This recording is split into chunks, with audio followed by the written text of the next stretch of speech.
In this video, I'm going to be talking about the driver and the driven gear. Okay, so when we have two gears together, what usually happens is energy or power will go into one gear from a motor or a hand crank or something else. And because of that energy, the gear will spin.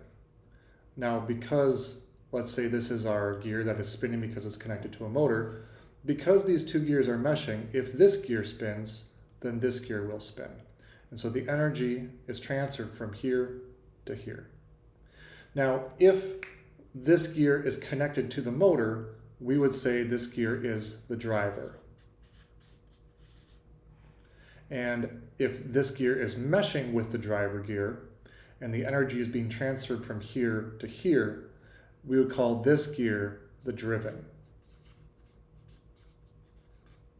Okay, so driver gear, driven gear.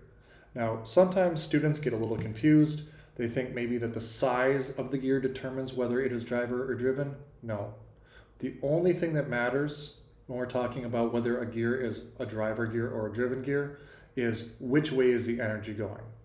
If the energy is going from this gear to this gear, then this is the driver and this is the driven gear. Okay?